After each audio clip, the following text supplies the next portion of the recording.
Hey everyone, I am David Safransky. This is Financial Revelations, your weekly podcast on all things finance, politic, election, Fed, cheer Powell, things like that. You could reach us at 1-800-344-2534. That's our number directly here. It's going to ring behind me somewhere back there. Someone will pick it up and they'll talk to you, and you're going to say, well, is Dave available? And they're going to say no. But you never know. You might get to talk to me. You could also email questions to us, Corey, K-O-R-Y, at epsf.com. All this is going to be running down below me. You could also hear me every Thursday morning on WCRF 103.3 in Cleveland. And you could even download the Moody app and listen anywhere in the world. Like if you're in the Amazon with me and we have a Starlink there, you could listen to Starlink, but you're not going to have to listen online because you're going to have me right there to talk to you 24 hours a day, 7 days a week. I mean, what could be better than that, right? Right. So, hey, the Great Whitewash has begun. We've got a few things to talk about. We're going to talk about the whitewash that's going on right now in politics, and they're trying, the press, when I say they, I mean the press, is trying desperately to scrub Kamala Harris's words from the record. And you're going to see this going on there. These people will lie directly to your face. Don't be surprised when they lie directly to your face. That's what they're doing. She wasn't the border czar now. She didn't want to ban fracking. She didn't want to do, she said, a mandatory buyback, which is nothing more than a confiscation of guns. These are the things that these people believe in. Don't believe the center line that they're taking. Remember, Joe Biden was supposed to be the moderate. The New Green Deal is not moderate. The New Green Deal is going to sink the country, and it's going to hurt your budget. It's inflationary. When you look at what it costs to create energy through windmills and batteries, I'm not against EVs, by the way. I don't love them. I owned one for 30 days, and I sold it to a sucker in Las Vegas who was way more than willing to overpay for it, and I was glad to take his money for it. But we're not going to mandate these things. The infrastructure isn't available to do this. The density of energy isn't efficient enough to make EVs to scale. It just isn't. It's just a reality of where we're at right now. In 5 years, it could be totally different. In 5 years, if the battery technology that we think is coming comes, you might be getting 1,000 miles on a charge. Well, now we're talking. Now this could be something. But my Rivian that I bought weighed 7,300 pounds. For a passenger car, a light truck. There's nothing light about the truck, but it only went 250 miles on a charge. And that was with one person in it, nothing in the bed. So imagine if you had 4 people in there, which would have been a tight fit, about the size of a Ford Ranger, and you had some dirt in the bed. You were hauling dirt. Thing's going to go 100 miles. It's just not efficient. So these things that they espouse are inflationary, they're destructive, they're higher taxes. By the way, they will never be driving an EV. They're going to drive Suburbans and have protection from people with guns as they take away your guns. Okay? Some people don't like guns, I get that, but our nation was founded on the fact of the Second Amendment is one of the things that is very important to this country, and people who want to take away those things are dangerous. And they also want to pack the Supreme Court. And why do they want to pack the Supreme Court? Because they don't like the decisions recently. They didn't have any problem when they were winning all the cases. They have a problem when they're losing the cases. Now we want to change the rules. They're dangerous people. So without Twitter, without X, without Elon Musk, this stuff would happen unabashed, unabated. They would just whitewash the record and go on lying to your face. But they can't really do that when it's all on the record, and X is not going to delete those videos. They're not going to allow the whitewash to go unabated. Thank God for Elon Musk. Remember COVID, when if you were against the vaccine, they just took you off social media. They just canceled your account. And We have the last vestige of freedom is right here. This is where it is. It's on our soil, and we've got to fight for it. And how do we do that? Well, I think, this is my opinion, we do it with our vote this year, and we vote for Donald Trump. Not a perfect candidate. We've never had a perfect candidate. Nobody ever has. We've had some that are better than others. I happen to like Donald Trump as a candidate. So people will say, yeah, but if you didn't do this, look, it's a package deal. You get it all, or you get none of it. And I want it all. And we were a better country under Donald Trump. We were richer. We were energy independent. We were more powerful. We were more respected in the world. The war in, a lot of people think that we're involved in World War III right now, that it's going on. The war in Israel would not have happened under a Trump presidency because Iran was choked out financially. They didn't have the money. Hamas gets all of their money from Iran. That's where the money came from for the attacks that happened on October 13th, because they don't enforce the oil sanctions. They gave Iran $12 billion of cash, like bills, on pallets, loaded onto C-130s. That's how much $12 billion of cash takes, 2 C-130s to fly it over to Iran. What are we doing? These people hate us. What are we doing? So anyway, hey, the Fed had a meeting this week. Who leads the Fed? Chair Powell leads the Fed. And they left interest rates unchanged, but they're setting the stage for rate cuts. Now, I happen to be of the belief that we're going to get at least a November, December rate cut. I think that's what's going to happen, because if they go before the election, it's going to be political. And you don't really get any bang for the buck off of a quarter point. What you get is you get a lot of mileage from talking about the rate cuts and then instituting a rate cut regime over time. And it takes a while for those rate cuts, just like it takes a while for the rate hikes to have full effect. It could take a year for a rate cut to have a full. There'll be an immediate thing, an immediate benefit, but the true effect of a rate cut takes some time.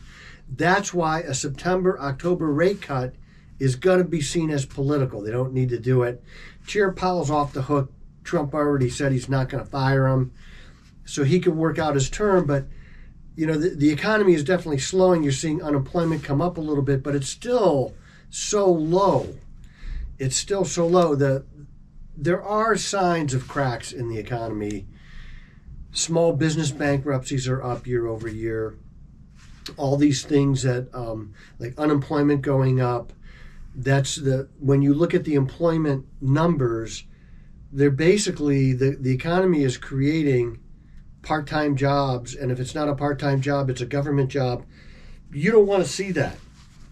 That's not a growing economy. That's the government spending money, throwing trillions of dollars at this economy to keep it afloat for the election. And this is what Democrats do. They just spend your money, and when they run out of your money, they tax you more and they issue debt. We're going to have $35 trillion of debt. It's untenable. We cannot continue this way. Can't spend the money that we're spending. You got to go back to like a 2018 budget, and you got to start cutting things. We're going to have to start cutting things. We're going to spend over $1 trillion of interest on the debt this year, and that's money that could go to our economy, to infrastructure, to a lot of things, to tax cuts.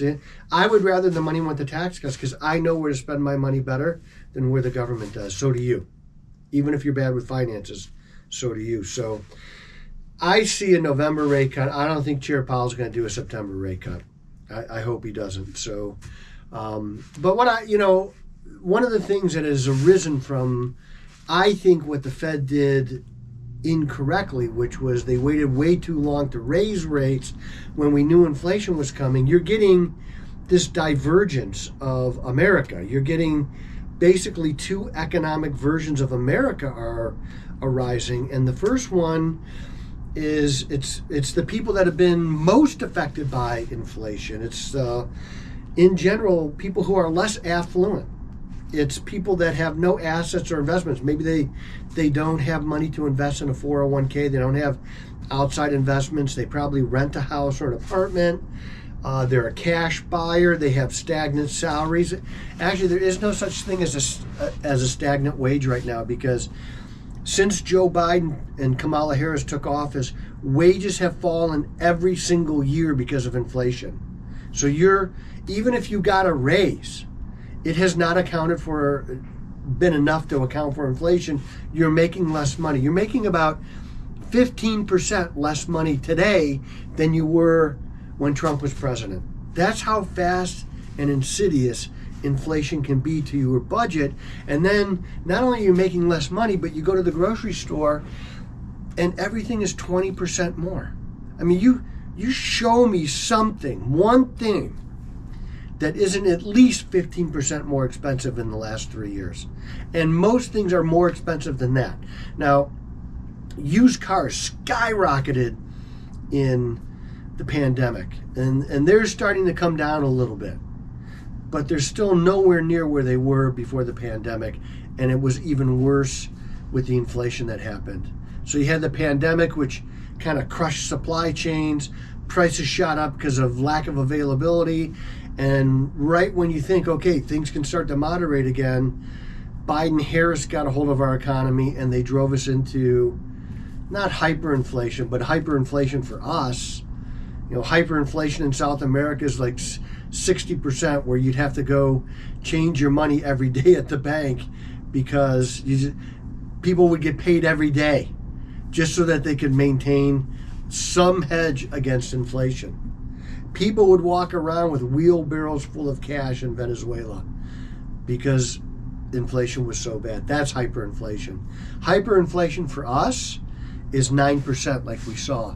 Now, it's true, when the Fed had the meeting, when Chair Powell gave his press conference, one of the things he said was, well, the rate of inflation is coming down. That's true, but inflation is still going up. The rate of growth is coming down. So instead of being at 9%, it's at like 3% growth in inflation. But we still have 20% higher prices. That has not changed. It's not going to change. The Fed's version of a soft landing is to accept those price hikes and just keep the rate of inflation down. It's a horrible soft landing. It's a punch in the face. It's a punch in the financial face to this one version of America that is emerging.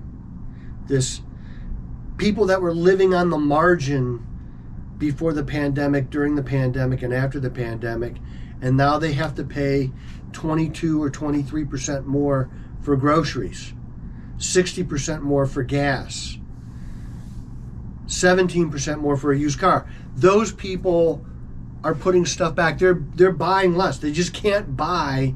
Their shopping cart is less full, and it's costing 20% more. The other version of America is the more affluent person, the business owner, the people that own stocks and bonds and assets and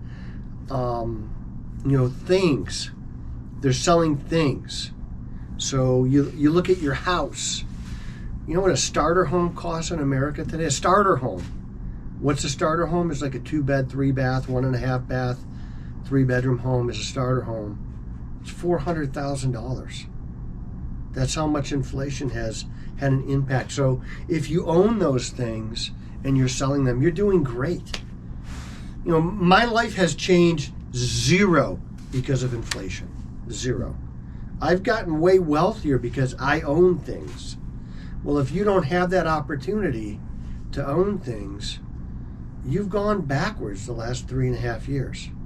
Just absolutely gone backwards. That's a really hard thing to take for people. It's depressing. It's just defeating to see this happening, right? When, I got a raise, yeah, but every penny of it and more went to my grocery bill or my gas bill or my electric bill. And the new Green Deal is going to make your gas bill, your electric bill, your gasoline bill go way higher. My Rivian that I own weighed 7,300 pounds, I said. What do you think that does to the roads? Roads are not built to withstand a 7,300-pound passenger vehicle. I drive an F-150. I have an F-150 and I have an Audi.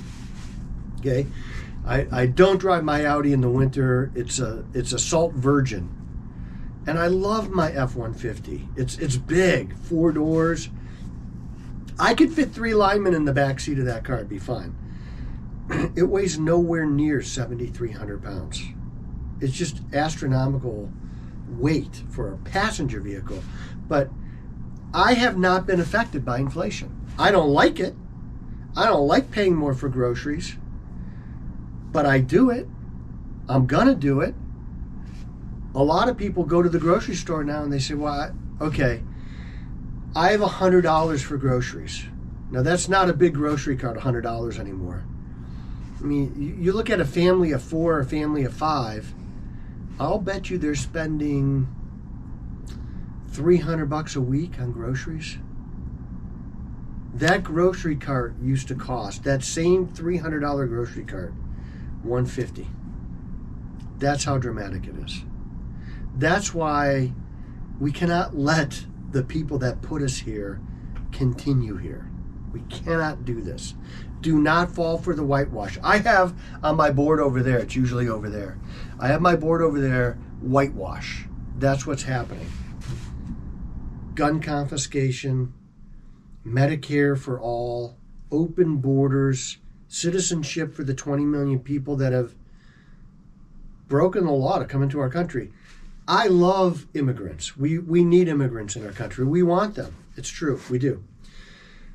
But we want you on our terms. And America, one of the things that I love about America that I don't see other places, Europe, South America, Central America, there is this inherent sense of fairness in America. We want to be fair. That's it. Now, if there's a line and you're waiting in that line and somebody walks in front of you, just walks up and cuts in, that's unfair. We don't like that here. We don't. And so you think about all the people that are coming here legally and they wait for years and years to get citizenship. And people are just walking across the border and getting paid and getting put up in hotels, and it's unfair and it's illegal. That's why we call them illegal aliens. They're here illegally. If your first action coming into the country is to break the law, we don't want you. You got to come here legally. Now, we can make an argument for changing the way people come here. Okay, I'm totally open for that, and I think we should offer people work visas to come here, and it would also take them out of the shadows and stop some of the abuse that goes on. But we haven't done that yet, so we got to deal with the system we got. The people that are in charge right now are going to encourage more of that, and they're buying votes. Can't let it happen. Vote in November. You may not like Donald Trump, but pull that lever anyway. I am David Safransky, a real American, a true red-blooded patriot, and the voice you can trust.